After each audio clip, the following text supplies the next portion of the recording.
Hello, everybody. My name is Avita, and we are here with Marci today. Me and Marci actually met in the top tier course. We are both newbies and trying to figure our way through this thing. We're making our way through the coursework, and now at the point where we're trying to figure out how do we get the deals. I will let her take over to start with, but I think it's important. We were just discussing that we understand that you're going to have some failures along the way, and that's okay. We're going to, we got to learn along the way at some point of how to ask these questions, how to decide what's a good deal, what counts as a deal, and kind of some ways that we can not only help our clients, but help ourselves to get that first deal and hopefully snowball that into more. Yeah, no, great. No, thank you, Avita. Thank you for having me. I really appreciate it. Happy to be one of your first people on a Zoom, and so thankful already that I've met you, and you've been very helpful. And that's probably one of the biggest things so far that I've really enjoyed is that the community really is wonderful and everybody is supportive. And we all come from a variety of backgrounds. Some of us are realtors, some of us are investors, some of us are private money lenders or different things like that. And so, as you said, I'm still relatively new, gone through the course, which was really, really detailed and amazing. And now, similar to you, trying to get, my first deals and expand the business. So excited about that. So have you had anybody interested or potential prospects, anything like that? And if so, how did that go, or why did it work or not work? Yeah, so I went to a local meetup specifically focused on a type of creative deal called Sub 2, and met a bunch of people there. And one of them was a fix and flipper, was his primary investment strategy. And he's new, which I think so. He was really nervous about the paperwork, and he had a really good underwriting of the deal. But he was nervous because he also has a regular job. He was nervous about that. And he had reached out to me and said, hey, would you like to do this?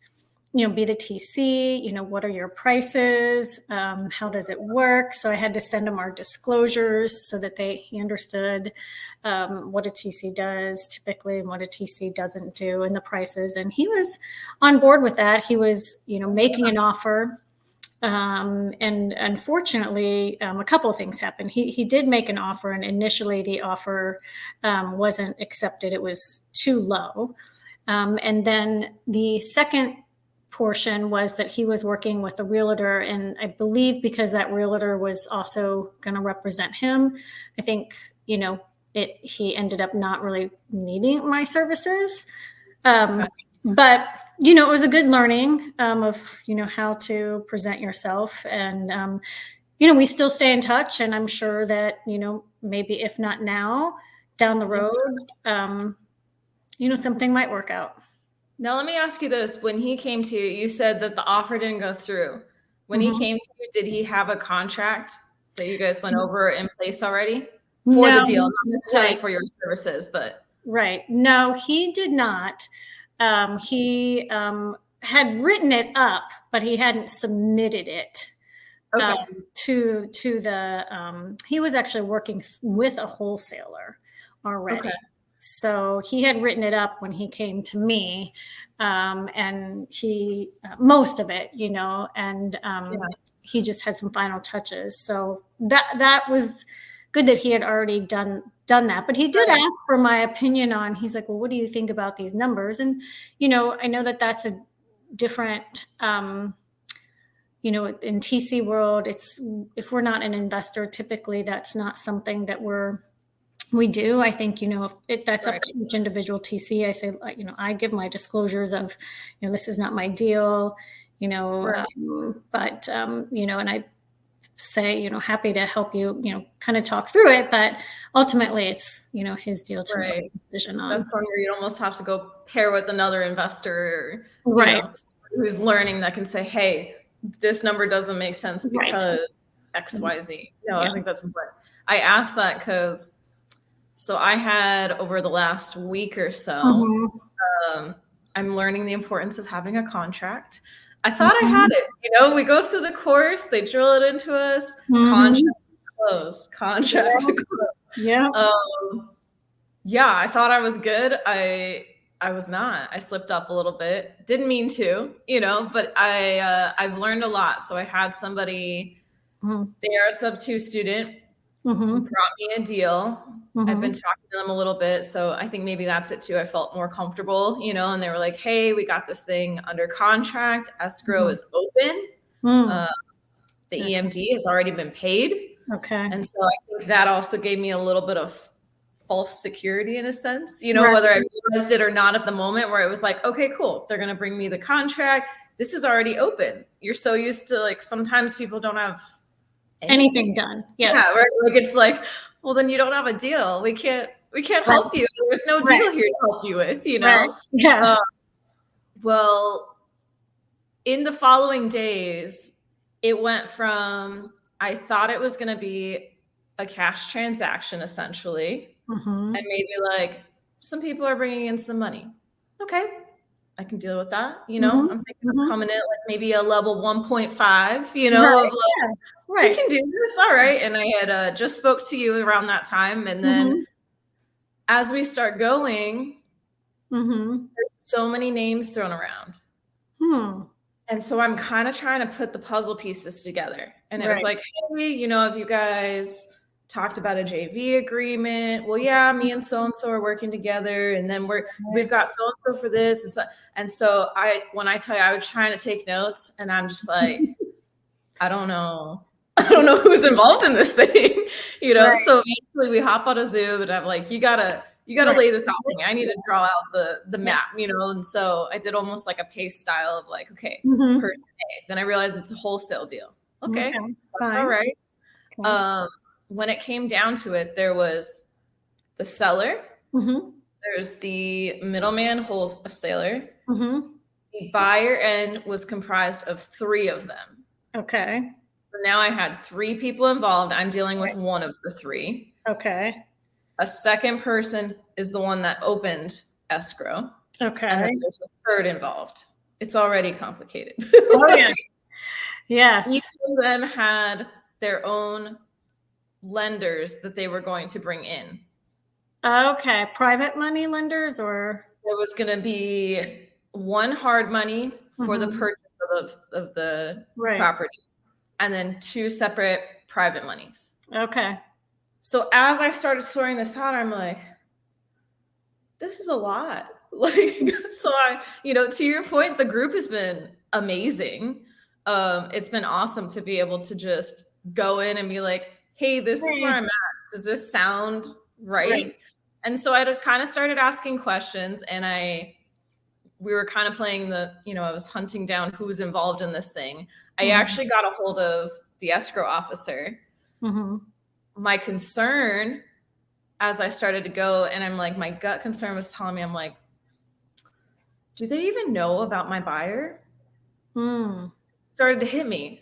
One guy opened it. Right. I'm trying to get them to figure out their agreements on the side. What if they have no idea who I am and who my buyer is? Right. Sure enough, I get an email back. Sorry. Basically, your person's not involved. We can't tell you anything. Okay. You know, let's figure this out. So you were one of those 3 guys was the buyer? Yeah. So I thought, again, this is why I'm like, in hindsight, I should have not only made sure that there was a contract, but it's made me realize I need to ask, are you on that contract? Right. And if you're not, that needs to get figured out before we go. Now, as it's progressed,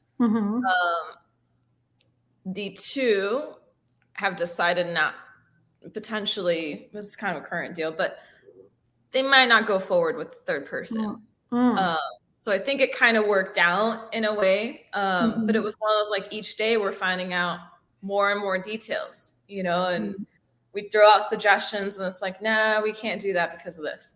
Right. Oh, well, we're trying to get a hold of them because they had some personal stuff and they weren't available for a few days. We initiated this on like a Sunday, Monday. They were supposed to close Friday. Ooh. And that somebody's not available for a couple of days. Did you have did you have them have your contract with them or a deposit yet?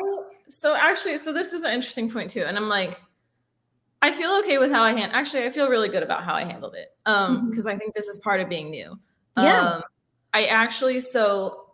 The buyer that brought it to me, so the one party, I had an agreement with them. Oh, that makes sense. That's who I was representing. Right. So I stuck with that and we went there. Now where I just set up my stuff, we had some issues, deposit or whatever. So I got everything set up. Once this went down, it sounds like the gentleman was not able to close on Friday like they were supposed to. And that's when they said, there was some issues. We need to figure this out. So I talked to them earlier this week and I kind of asked them like, so are you going to go forward on this property? Are you guys all working together? And they're like, we're going to see what we can figure out. And so I actually ended up just saying, I don't want any of your deposit. I'm going to keep the contract on the side so that if the same property, you guys end up reopening it and we get after this, I will still happily represent you and we'll get this thing done. But I just felt like to collect money for something that there's not much to help with. Because I'm like, the other way I could have still helped with the private money lender documents and that communication, organizing everything. But the fact that it fell through, they're not quite sure how they want to work amongst each other. Yeah. I just ended up telling like, you know what, don't worry about it right now. And I'm like, honestly, that was the best feeling of like running my own business. Oh, great. There's a lot of different opinions out there on the deposits. I read some today on not in our group, but in a different, like I guess a typical transaction coordinator group. And one of them had a kind of a good idea. Like they all had different views about, some are like absolutely deposit. Some are, and then one had like a tiered deposit system, which I thought was interesting. Like depending upon how much work you have done, like, cause the closer you get to close and it falls apart, the more work you've done.